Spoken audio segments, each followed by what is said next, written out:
Ani, my name's Ashley Man Twabi, and we're doing a live stream to record a podcast called Between Two Balls.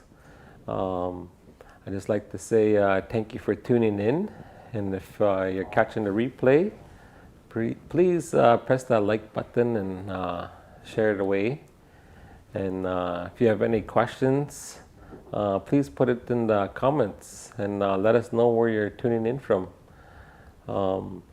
So this podcast that we're doing is interviewing guest artists that we have for the 16th annual 6 Foot Festival that's happening September 26th and 27th, 2025. So that's would be on a Friday and a Saturday at the Debajehmujig Creation Center here in Manitawani.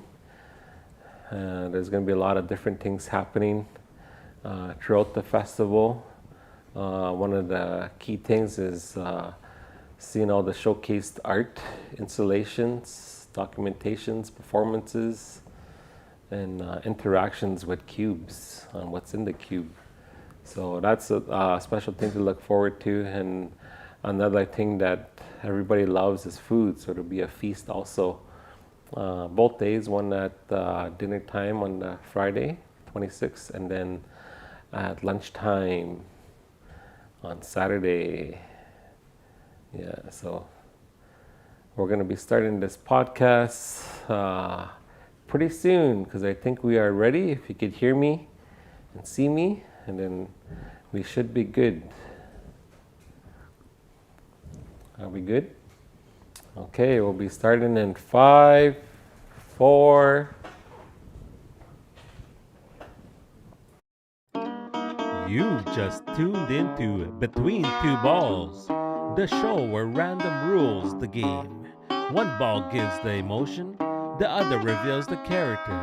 Imagine being a joyful little robot, sad like a superhero, or angry like a pirate. Arr!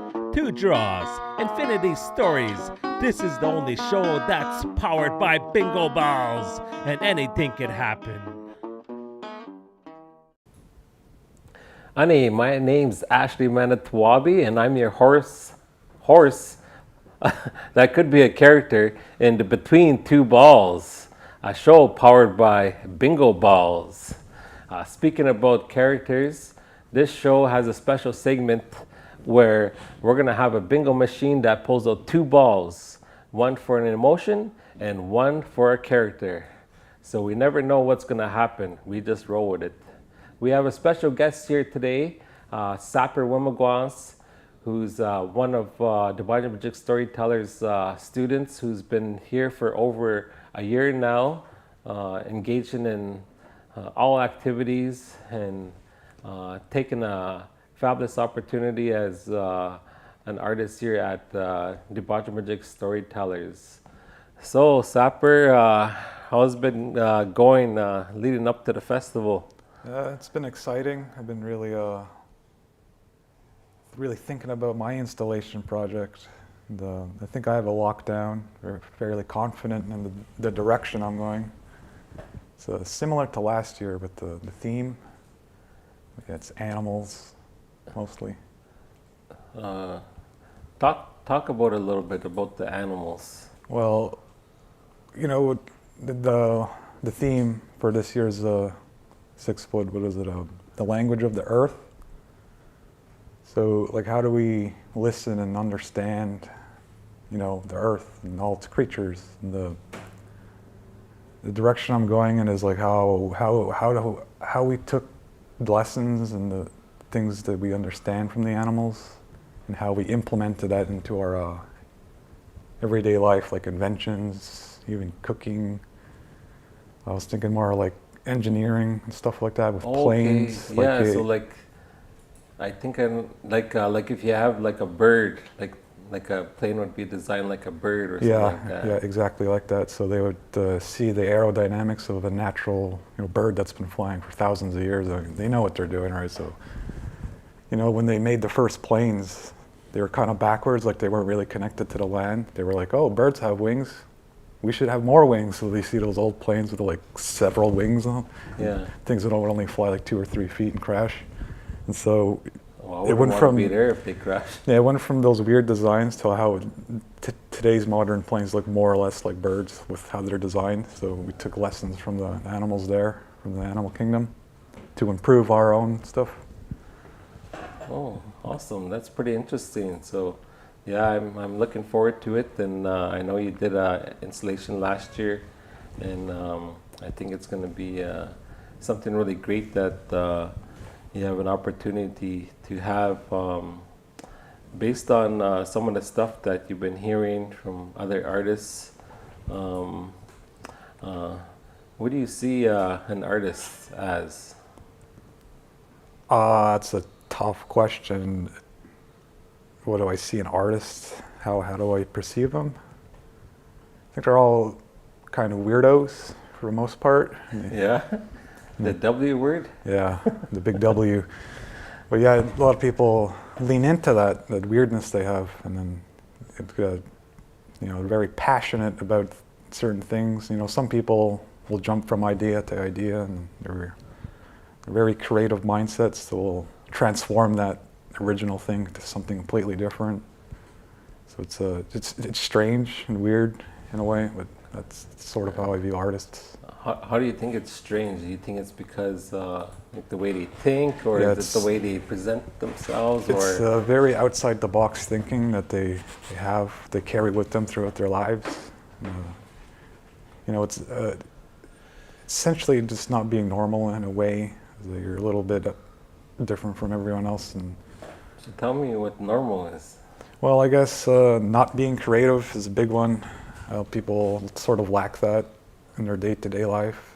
That's why people love movies and music, because they hear it, they're inspired by it, they like it, because most people are not really in a position to do what most artists do, right? So they're all they're consumers of the art, right? They're not really creating it. So I guess normal would just be not really art focused, more like go to work, make money. I know when we're younger, I think everybody can think about a time when they had their imagination, right? When you're playing. Yeah, when you're young. You're creating these scenarios when you're playing, or pretend play, kind of that imagination. So I think everyone kind of grew up being an artist because you're playful, right? And then sometimes our culture or the way we grew up, we kind of different experiences growing up can kind of lead us in a different direction. Yeah. And that creativity and playfulness. We want to get to know you a little bit. So what got you into Debajehmujig? Well, the job fair, I guess, a year or so ago. It was a Wemigwans job fair. I saw you guys, saw the booth, had a couple of words.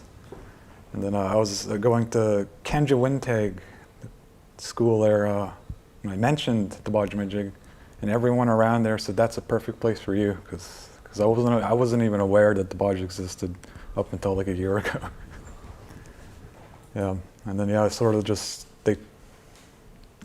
the way they mentioned Debaj, and I was just a theater group, arts, and they knew I was artistic. At the time I was sketching, showing me my sketches. They're like, wow, you're a great artist. And very comedic at times, and they mentioned that too. So they saw me a perfect fit for here in their eyes there at Wintag. So yeah, it's always great to have people that kind of give you that encouragement or recommendations, and then kind of like the stuff just all kind of fit together after the puzzle comes to one piece, and now you're here for a whole year or over a year. And what are some of your experiences that you had so far at Debajehmujig? Well, the one off the top of my head, this funny one, is when I was asked to help make props for the show New Elders. That was building a tree and getting my first dip into the theater, and building a prop was really fun, and it fell apart, but that was because it was very roughly made, I guess, but it worked. I mean, Is there a reason why you made it rough? That's the thing. I sort of overcomplicate things a lot of the time, so I was really overthinking the design of it, but it was relatively simple. When we got it fixed, it was like, oh, it's such a simple fix. You gotta, because it's just a prop, you know, it's not like baking a cake for a wedding or something. Yeah. Yeah, it takes a long time to bake a cake. You know, that's what my wife does. She makes, I think she's planning to make a fruit cake for a cake. I said, wow, that's a lot of fruit cake. Is everyone gonna eat it? She says, no, you just do the top of the cake. And that's fruit. The rest is like foam or something like that. Yeah, filler. I said, oh, okay. I was trying to figure that out. I said, what? I want some of that. So what else have you been doing at Debajehmujig? I'm doing a lot of, I guess, graphic design too. There's another thing I did for you actually was during our, was last year's seed swap? Yes. Yeah, I had designed some emblems, 3 of them on digital artwork. Yes, there was the Corn, corn, strawberry, strawberry, and tobacco. and tobacco. I had a lot of fun making those, you know, doing a little bit of research into the woodland style of artwork, try to implement that in my little emblems. So. And you had your own kind of design to it too. Like it wouldn't look like somebody else's design. You had more punch or sharpness on some of the lines and stuff. Like it was. Yeah, that's what I You noticed. could see it, the energy. Yeah. Yeah. Another thing I did for that same event, Seed Swap, was I made a costume, a corn costume, and then I played that character for the event. I was a corn, so I was like came up with. I found some like corny jokes that I was telling throughout the day. You know, as the corn character. It's funny. You remember any of those corny jokes? Oh man, it's been so long. Or is it just like a one-hit wonder? Yeah, one-hit wonder. I almost don't even want to repeat those jokes because they're so corny. So corny.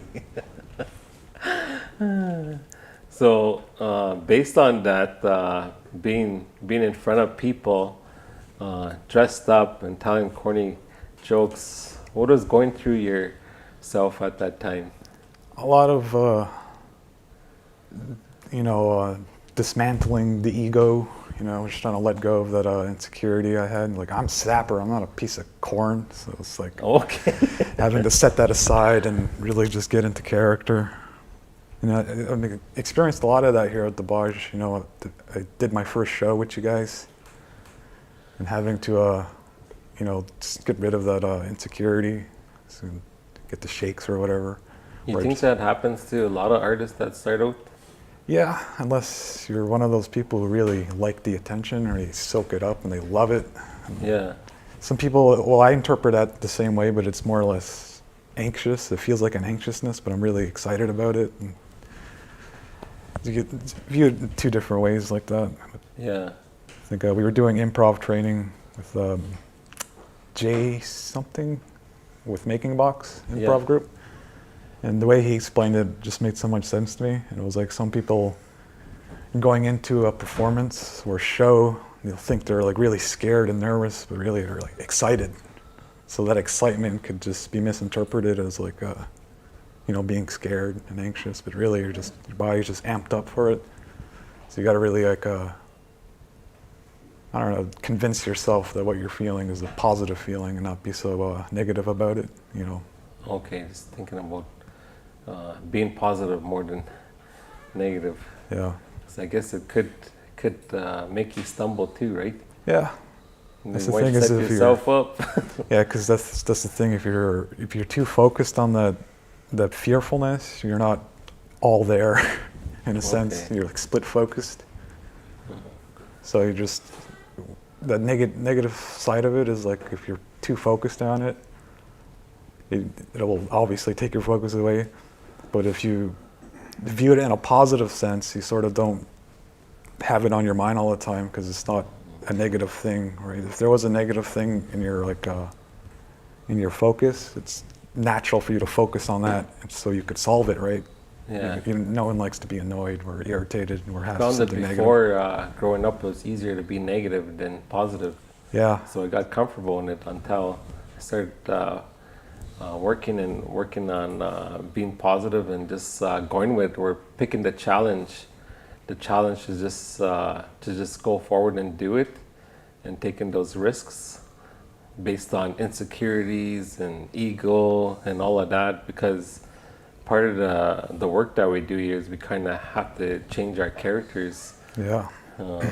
every day. Even with improv, we're doing a lot of different characters, emotions, thinking off of the spot by suggestions from your body or another person and agreeing with them. Like that could be really challenging for someone if they're not used to that. But being here from when you started to now, how far do you think you came with that? With my personal development, I came a long way because just a year ago, before I was here, I had a philosophy about myself is to like be as true as possible.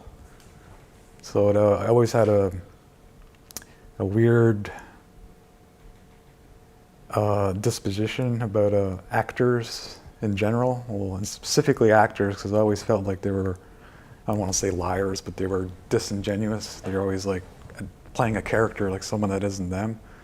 So for a long time I was trying to connect to myself and really bring that out. So when I talk to people, I try to be honest and not lie to them, or just be genuine in a sense. So if I felt a certain way or I thought certain things, I'd tell them. I'd be very transparent with how I really feel and what I'm really thinking, instead of faking a smile or whatever that act is. But being here, obviously we have to change, be characters. So I actually had an internal struggle with that, because I was like, I've been living my life for so long trying to be this genuine guy, and then I'm over here and now I gotta pretend I'm a greaser in 1950s bullying a kid, right? So totally not something I would ever do, but here I am playing that character. And you get to have fun with it and play, and to share a story that's important when you're doing creations. How was that for you doing? Because here at Debajehmujig Storytellers, we do a lot of creation work for new productions, like for summer main stage production and winter main stage production, and we're always gearing up in new creations and new ideas, and using our experiences also, right, from what we think is an idea that could come forth. How has that been for you in the creation team? Well, I've been naturally very artistic, and I have a lot of very high concept ideas that are, very weird, like what I was mentioning earlier. So it's actually just comes really natural to me. So I haven't really struggled with that part of this profession. It's just going back to that whole acting, playing a character. I think that's where I struggled. But the creation process here, like I said, it's just so natural to me. I have so many ideas. It's hard to pick one, it's hard to settle for one because it's constantly changing. Like, it's just like when you go to the grocery store now and there's like 30 or 40 different boxes of cereal. Yeah. How come there's not just one? But I guess, and it's sometimes those things are there, but then you might try it out some other day, right? Yeah. It's kind of the same idea.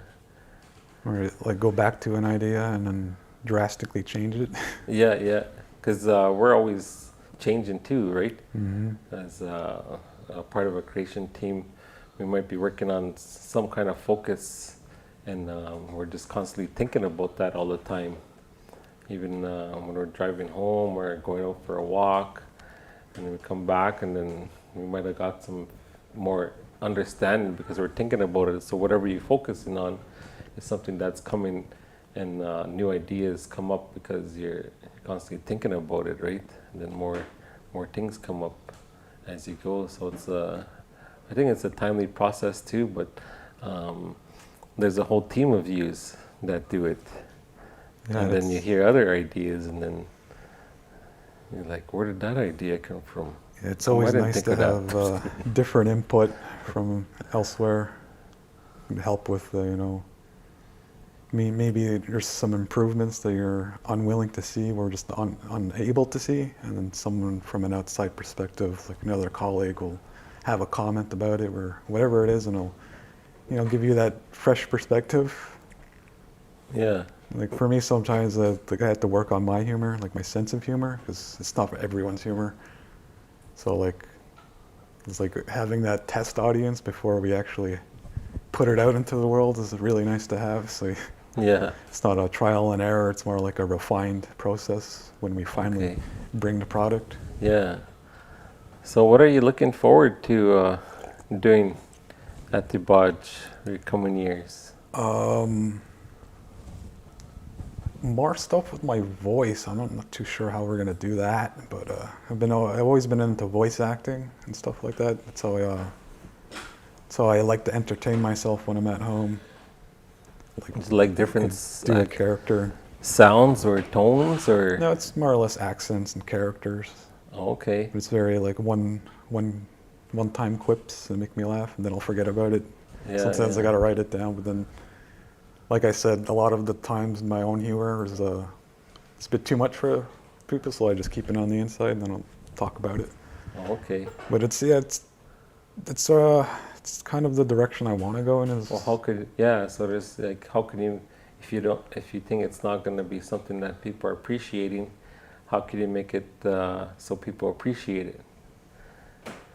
So I guess that could be a challenge, I guess, in itself, or it could be something that you could bring to the creation team or another artist that might be in the same field and seeing what they think. 'Cause Yeah. they might have the same experiences also, right? Yeah, and there's also the chance that maybe the world isn't ready for this yet. So they're not. Yeah, at the time, like Timing and it's like what's our message to the world now, and is this the right time to have this message? yeah, that's it. But stuff like that's always changing. So you could have like something in the works for a long time that you're passionate about, but it's just not the right time for it. So you gotta sort of put it on the shelf for a while, let it age. So if it was the right time, how would you proceed? A lot of research, I guess.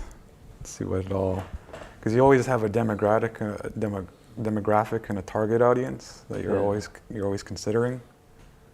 And sort of like So it has its own niche then. yeah, you have to make a decision unless you want to be like a Disney movie for everyone. So there's like certain topics that you would tend to avoid when you're talking to younger audiences, and sort of you have to balance that. It's a tricky thing. But if you want to reach more people or have a more universal message, that's stuff you have to consider. That's what I would consider. Yeah. So if you had the opportunity to do, say, your niche, what would you do? Probably go a little political. I had some On your characters? Like on your my tones? message in general, because Because I know you did speak about your tones, right? yeah, but Like the characters that you would do with your voice. So you would do political things with your character voice. yeah, That's so what you're saying. more or less impressions of actual people. So if I could get really good at it, yeah. So to take someone's real life character and parody them for the sake of art and sending a message, and not just to make fun of someone, but you really got a genuine message behind your bit. Yeah. For fun, do you think you could impersonate me, how I sound in a normal day? I don't think so. Why? Am I too laid back?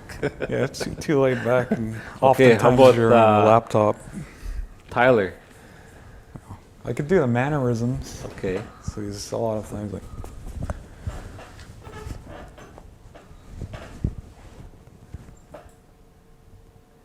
His movement, and he looks over the head. There's a lot of this. How does he sound? That really depends. Yeah. So I can't really do American too well because that's sort of his American. base accent. It's 'Cause American I'm accent. Canadian, so when I talk, it's very Canadian. I get that a lot when I play online games. When I talk, like, oh, this guy's Canadian. I was like, I don't even hear my own Canadian, but So you play video games? yeah, I play it Okay, a yeah. lot. Yeah. And do you meet a lot of people?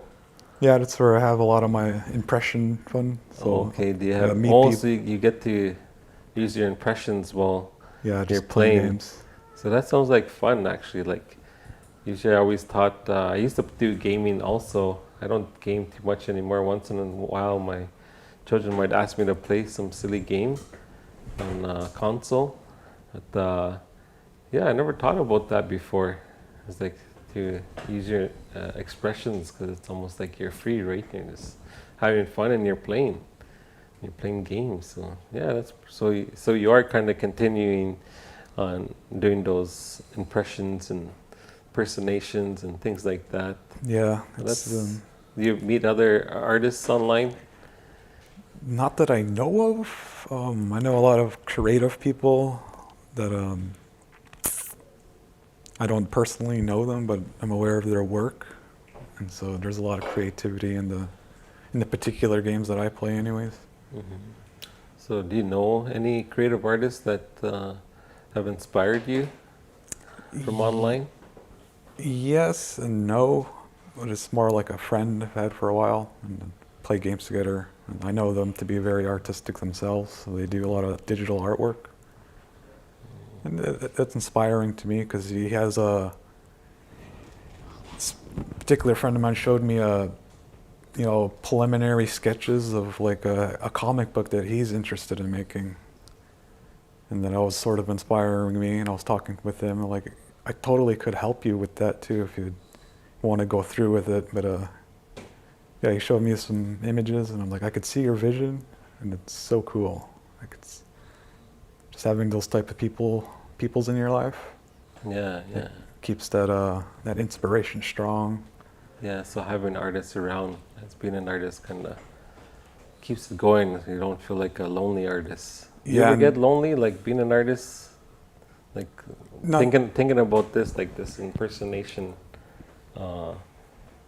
So you're saying it's not really something that we could do right now, but does it seem lonely that you don't have other people like that? Yes and no, that's a good point. It's like a double-edged sword with the because like I said, I do impressions to entertain myself because there's not always someone there to talk to. Yeah, yeah. But then just being artistic like that has its drawbacks, as in like I was saying earlier, being weird and strange to others. Yeah, yeah. So it's like, it's hard to make normal friends when you're an artist because you tend to get bored out of your mind trying to talk to someone who doesn't have that creative mindset. If there was like some kind of club in the area that were kind of same mindsets, would you do something like that? Sure, yes and no, because I have also had this philosophy about growing and changing, is that you don't want to enter a room with everyone that's exactly like you, Okay. because then you're just spitting something back. You're saying something to them and they're saying it back to you, and there's no actual change in dialogue. You're just repeating it. It's like being in an echo chamber where whatever you're saying comes back to you the exact same way. Yeah. And so if you have more diversity with maybe more Diversity artists. I mean, yeah, they're artistic, yes, but maybe we got a dancer here, we got a singer over there, we got a visual artist over here, and then whatever. You have all these different perspectives that can come together and create something different compared to having just a room full of sculptors. Yeah. Now you just got sculptors. There's no one to give any input on stuff like yeah. So singing. diversity, you sound. see, it's better to have diversity in clubs and things like that. Yeah, so like, Yeah. if with that being said, it's like me, I'm a good sketcher, but if I join like a sketching club that's all we would do is sketching. Like, what if I wanted to do some film? Well, Right, yeah. well, I'm also thinking film, like checking something visually to inspire you to sketch. And then I was also thinking like a dancer. How would you sketch a dancer if there's Oh, a yeah. dancer dancing? Or Sketching movement. then you're kind of seeing how the lines go. You can see a visual of how their body moves and how the lines create what they need to create for you to be inspired Yeah. and to. So what kind of art do you do? Like visual art? Mainly, I do sketching, but I do landscapes mostly. It's I try to be grounded with what I make. It's also the same with my creativity. I like to ground it and not have it go too high concept and too creative, I guess, because I could do that sometimes. Not too poetic? It could be like that. Like I could overcomplicate something so much that the end product is you just can't even understand it, and then I'll have to like ground it. So when I'm creating something, I'll ground it to reality to some extent, but just so it's consumable to the average person. Yeah, sometimes when I work on something for so long and you're re-editing, rewriting, and then listening, and rewriting, sometimes we get tired of what we're doing. And then sometimes you take a break from a little bit and you look back and it's like, what did I write? Or what is this sound that I made? Or like, what is this? But after then, something else will click, right? Because you're constantly changing.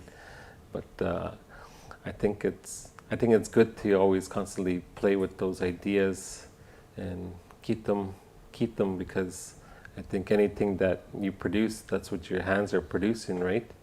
And your hands is like you're putting your heart and soul in what you're doing. So there's a lot of value that you're putting on a piece of paper. But if you just leave it there, that's your value. That's all your energy and your heart and soul that you're doing on that paper. So always going back to those things, I think is always important because you still have a moment, you still have a story that's there that needs to be told. I know when I started to become an artist here at Debaj, I was a very quiet person, so I wouldn't say much, and there's a lot of like insecurities and things like that. I was just mentioned that I didn't like the hug like males at first. Okay. Yeah, but eventually I was like, okay, it's okay to hug another male, right? Like that's how insecure I was with things like that. So coming here, I could hug anybody now. It's okay. It's like something, right? Yeah. So having those feelings and being comfortable with oneself, but also speaking about those papers that you have with sketches on it, that has lots of stories and lots of information and history for you, and giving those pieces of paper a voice and yourself a voice to people, I think is you have many opportunities and gifts that you could still continue to share. And I think just as long as you keep on doing it all the time, that you have a lot to share with people. Because being an artist, you want to, like, if we don't think we have a voice, like I know sometimes I still feel like there's like an oppression of our people, and sometimes I feel that way too. Sometimes it's like thinking in society, like sometimes I just want to feel privileged, and then when I think that, I'm like, but I kind of feel bad. Like I don't feel right for feeling privileged and things like that. Like, and then you can kind of finding that balance again to try to share your voice and bring your voice out, because I think there's lots of people in the community that would be inspired by you, other youth, other emerging artists that see your journey here, your start of your journey at Debajehmujig Storytellers, on how you're developing personally, but also as an artist to share and celebrate the art that we do here. Yeah, that's a good point, what you're saying, having a voice and being an artist and being that minority, in a sense. is it's like what I was saying earlier, like what is normal? Like the normally people aren't as artistic, where they can't get their ideas from their head to something physical that they could show you. So just last year, or not last year, the other year, 2 years ago, when I was at Kenji Winteg, there was a fellow student that they're artistic. They were just starting to sketch. Well, I guess they were starting to sketch. Maybe they were sketching for a while, but it wasn't very good. But they were working on it, and they were very inspired to draw and sketch, and they could see them being inspired. And then one day, giving people like that a voice, to people who can't, get their ideas out there, is like I drew a sketch for them. So they told me their concept. So they couldn't do it. I mean, they were trying to do it. I saw them trying to work on it, and they're making real slow progress. They had their own process, and I had my process, and my process has been refined over the years, so it's very quick. So I went and sketched their idea, which was a Grim Reaper doing. Well, actually, they just wanted the Grim Reaper. I added this part because they had a bit of a, I want to say, gangster vibe to them. Yeah. So I made the Grim Reaper doing the old gang symbol, like the blood. Yeah. So like a gangster kind of Grim Reaper. Yeah. So they were just doing the blood symbol. It was a Grim Reaper. It looked really nice. So and you're got it done. taking their kind of style. Yeah, I was taking that into consideration. Yeah. So it kind of gets them connected with it also, right? Yeah. So they have like something they can relate to, I guess. Yeah, something that they definitely can relate to, and then. So giving them a voice also. Yeah, giving people who don't have that artistic voice, to give them a shout out. Yeah, yeah. And what was I gonna say? There was something else about being an artist. I forget. Moving on. Yeah, there's many moving parts in being an artist, and there's many transformations that happen. Just like you were mentioning throughout this episode, you mentioned a lot about transformation, on how you're changing different parts of yourself. Oh, and, that's it. That's my own development. I was saying this when I first started working here, like, I don't know, 10 months ago. I just started living my life like a year ago. I said that a year ago. It's because for a long time I was going through my own struggles, and being a hermit and not really opening up to people.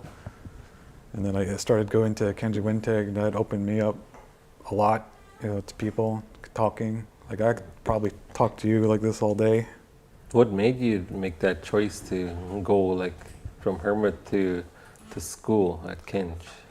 I think I just got the ball rolling. It's like something just happened. Like, it's like the snowball effect. It's like as soon as I got into motion, waking up early, I got that repetition. I just couldn't stop. Like, even if I wanted to, like if I just wanted to screw around for a day and not, do what I was supposed to do, I would feel really bad about it. I'd have that internal drive to keep going on that track. Oh, wow. Well, since we're still on track, we want to start our special segment with Sapper Wemigwans. And this segment is part of the Between Two Balls. And now it's time for the moment you've all been waiting for. Between two balls. Here's how it works. We'll pick one ball with an emotion and one ball with a character. Then Ashley will become that emotional character, and the interview keeps rolling. Let's see what we pull today. All right. Let's get the bingo caller out here and shuffle those balls, bingo caller. Shuffle.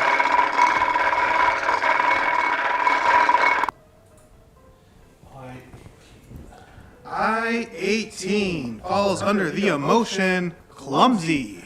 A clumsy emotion, okay. I-27 falls under the character firefighter. Oh no. Clumsy firefighter. I was just talking about firefighters. We actually had the Killarney Fire Department that's across the water of Manitoulin donate maybe a half dozen fire, what do you call them? Uniform or the outfit? The fireproof stuff. Yeah, the fire protection stuff, like the boots, the pants, jacket, and the hat, and I think it was gloves. They were still pretty good, and I actually have a pair, and I use them when I make maple syrup, because they're heat proof. Oh, they still are. They seem warm, and they're great for being out when you're getting down and dirty with the maple syrup. Okay, I got that clumsy, and then Firefighter. a firefighter. A firefighter. Okay, this is a firefighter. I was talking about a fire department, but same thing, right?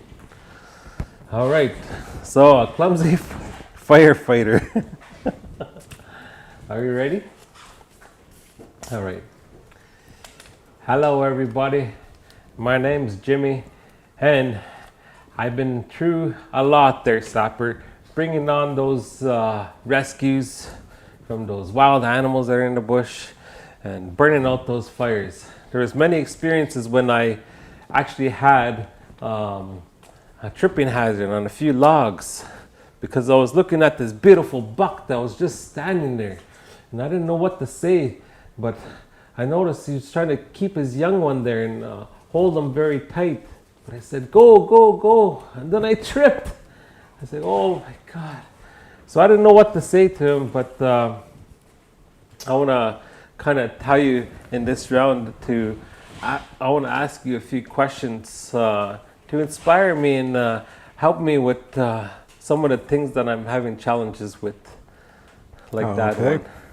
So what's one thing that makes you laugh or light up every time, if that wasn't funny?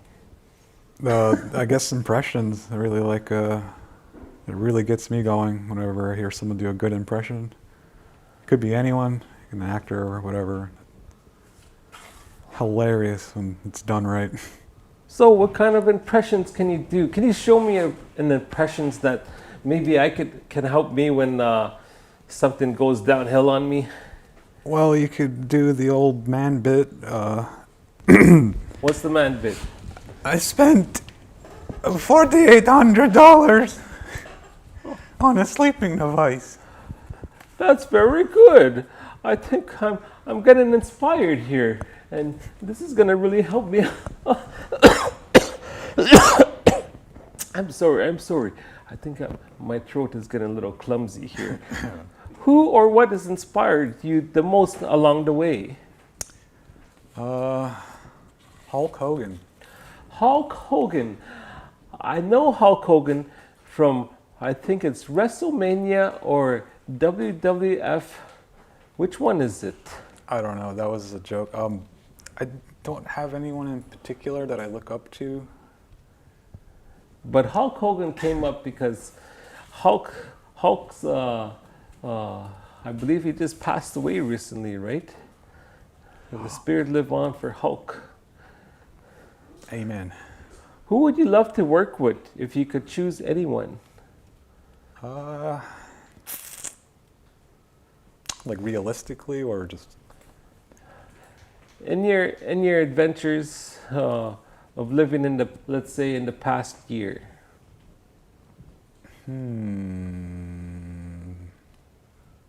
Stanley Kubrick. Stanley Kubrick? Is that his name? I've never really tried to pronounce his last Explain it to me. Where do you see this Stanley guy? Well, I guess let me change my answer. Just in general, probably a director who can. So Stanley's a director? Yeah. Okay, so you would want to be a director. I would like to work with a director. Yeah. Working with a director. What kind of specific director? Was Probably that like for movies or movie. plays?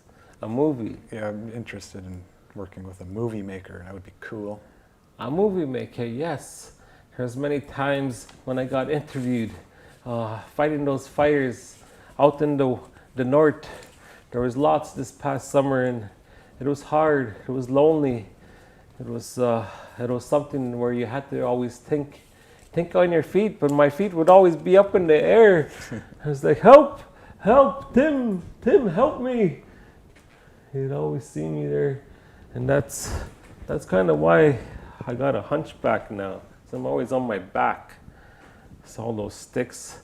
It's hard to walk in the bush. You got sticks everywhere, and they're all over the place. If you were walking in the bush, like with me, and you've seen someone walking with you and watching you and what you were doing, what should they know about you? Don't be so serious. Don't be so serious. That's really great advice. Sometimes I'm really serious myself, because it gets frustrating when you're always tripping and falling, fighting those fires, and getting all those bruises and bumps and black face. So, whoops! I hope that. Oh no. Okay, I don't have black hands. Because usually when the coals and I fall on the ground, I get charcoal all over me and I put it all over my face. Then I just look like a mess when I'm coming out back home. But I am glad that I'm home now, and I know it's pretty dry out now. And I just, sometimes I got those days where there's nothing to do and it doesn't feel like it's fun anymore. Because I do have fun out there. But I want to ask you, what's one thing that makes you laugh or lighten up your time to have fun?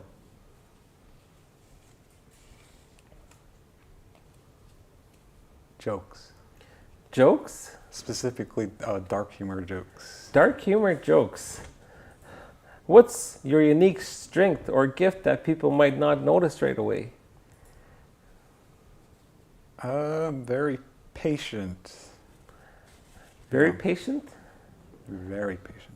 Tell me a time when you were a patient person, let's say in the past 48 hours. Past 48 hours?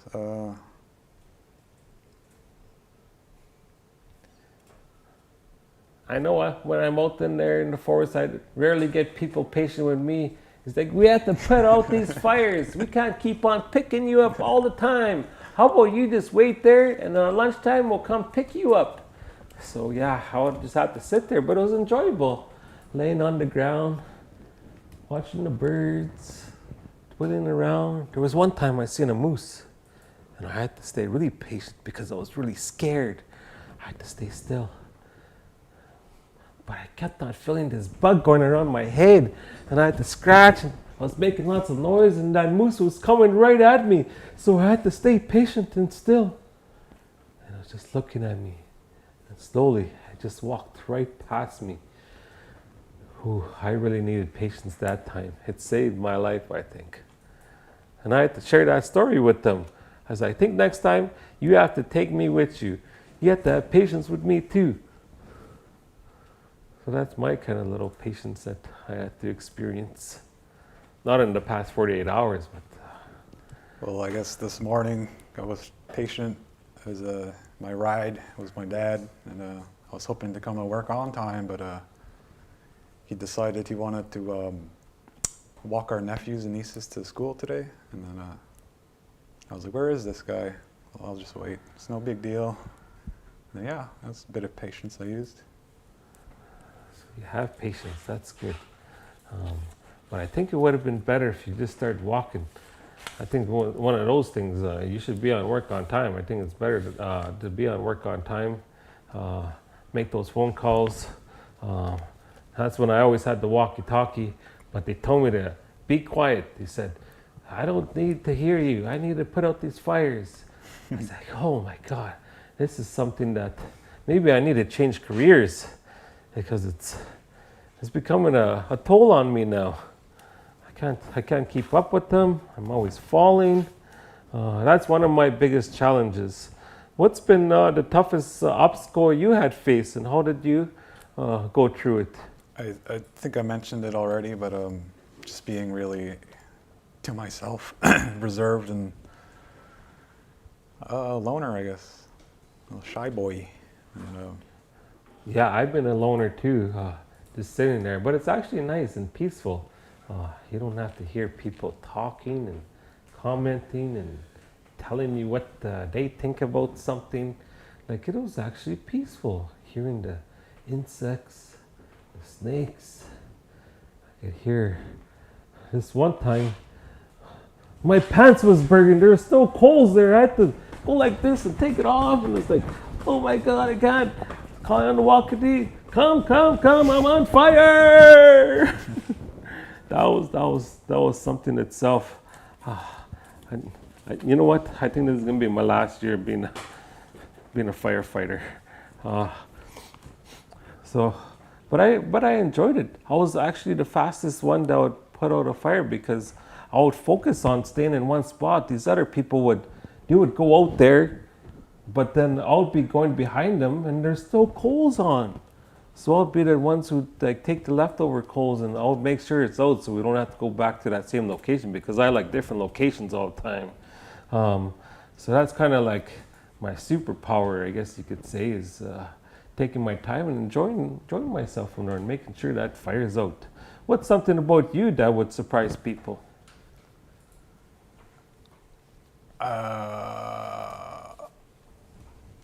I'm not a fighter, I'm a lover. That sounds like a great song that might be premiering in the near future. You want to say that again? I'm not a fighter, I'm a lover. I'm not a fighter, I'm a lover. Okay, awesome. Where do you see yourself heading in the next few years? Because I know I'm a fighter, and I think I'm gonna be. Maybe I want to be like you. You sound interesting. Yeah. What do you want to be? Ideally, back at school, furthering my education. What kind of education? That's a good question. I've always been kind of interested in aeronautics. That takes a lot of work to get into. Aeronautics? Yeah, like planes and Planes. aircraft. Interesting. Well, perhaps that's what I could do instead of being on the ground. But I don't know if anybody would trust me on a plane. Yeah, a clumsy pilot. Well, anyways, that's for me to think about. What's one moment where you knew you were on the right path? Someone said I was smiling more, and that wiped the smile off my face. Wipe the smile on Yeah, off your face. It caught me off guard because I didn't even know I was smiling. I was just in a good mood and didn't realize it. It kind of ruined your moment. Yeah, I was mentioning Debaj and sending in my application, getting the job, and I was mentioning it, and you're like, oh yeah, I noticed you're doing better now, Sapper. You're smiling more. And I was like, what? And yeah, because at the time I was very serious and not feeling too good at an emotional level. And it had it was that moment there. I was like, oh, I guess I am genuinely better now. So I didn't perceive it that way. Yeah. So that's a great way to finish it off with this this segment.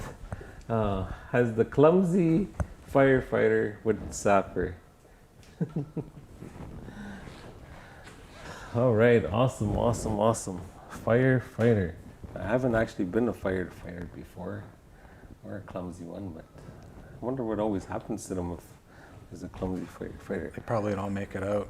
They don't make it out. Just leave them behind for the animals. So you had that legendary fire you put out. It was a campfire. Yeah. 2 days. Yeah. So, are you doing any new things as being an artist? Like trying new That's a good art practices? question. I've been doing so much lately. It's like, doing like digital work, physical work, painting.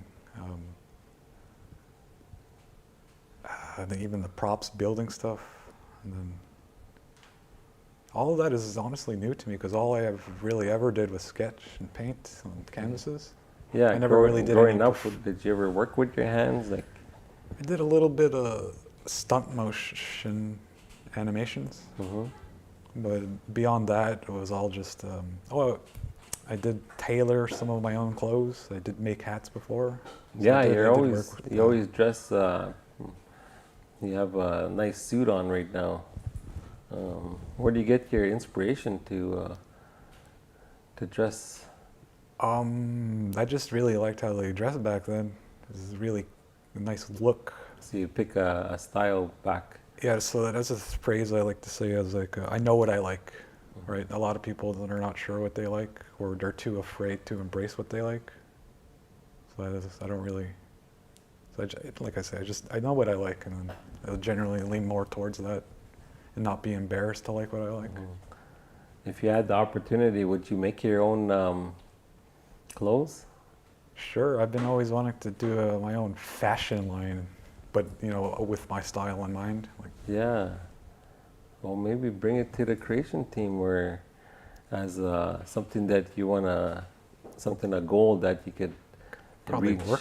workshop that one day. Yeah, we did have a few goals that we proceeded with. I was in a fashion show. It was based out of recycled clothing, like rummage, but reusing the clothes and then adding and then making the design. So I made some real fancy pants, like disco pants. But then Bell bottoms. yeah, they were fancy, but there was recycled clothing. But when I was sewing, I didn't know the technique about doing the crotch part where it's the V. Mine actually went like this. It was a circle because I didn't know what the techniques were. So it felt real weird when I was putting them on. It didn't feel right.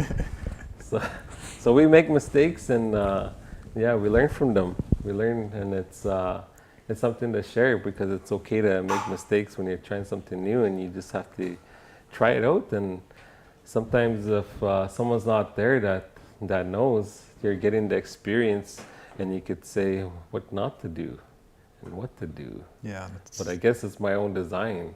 Maybe I could do like some kind of curve like that, the crotch part, instead of, I think it's like this, I think, usually, something like that. I'm not too technical in wardrobe, but I think there's a lot of people that we know in the community of artists on Manitoulin that do make clothing and things like that. So it's a great idea. And there's actually like a lot of indigenous designers now that are making their own clothing line. I know in the past we had fashion shows here, and they were doing a lot of great things. And just, I don't know how they do it. They sew these, and then they get models to show them. And yeah, it's something else. That's also another thing, is like fashion over comfort. Yeah.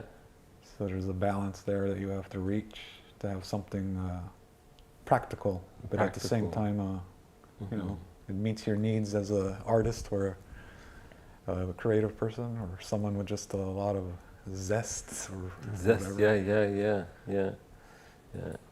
Yeah. That's really good. You're already thinking about it.